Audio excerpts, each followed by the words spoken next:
ওয়াজ অর্থ ছিল, আবার হ্যাড এটার অর্থ ছিল।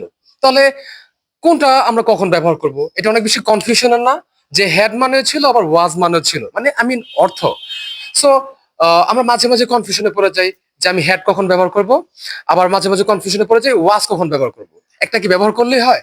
না, এই দুইটার ব্যবহারে একটু পার্থক্য আছে। যখন কোনো একটা কিছুর মালিকানা বোঝাবে এবং অতীত কালকে নির্দেশ করবে যে আমার কোনো কিছু ছিল, আমার ছিল, এখানে মালিকানা বোঝাচ্ছে না, এর জন্য এই মালিকানা বোঝাতে অতীতকালের সেক্ষেত্রে হ্যাড ব্যবহার করা হয়। যেমন আমার একটা গরু ছিল, আই হ্যাড এ কাউ। আমার একটা বাড়ি ছিল, আই হ্যাড এ হাউস। আর আমার একটা যদি বলি বাইক ছিল, সেক্ষেত্রে আই হ্যাড এ বাইক। এখন ওয়াজের ব্যবহার, ওয়াজটা কি? যখন কোনো কিছু ছিল যেখানে মালিকানা বোঝাবে না, সেই ক্ষেত্রে আমরা ওয়াজ ব্যবহার করব।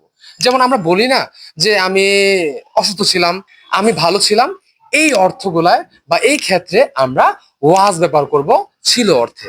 যেমন আমি অসুস্থ ছিলাম, আই ওয়াজ সিক। আমি রেস্টুরেন্টে ছিলাম, I was in the restaurant. বুঝতে পারছেন? অথবা আমি হসপিটালে ছিলাম, I was in the hospital. আমি যদি বলি আমি মাঠে ছিলাম, I was in the field.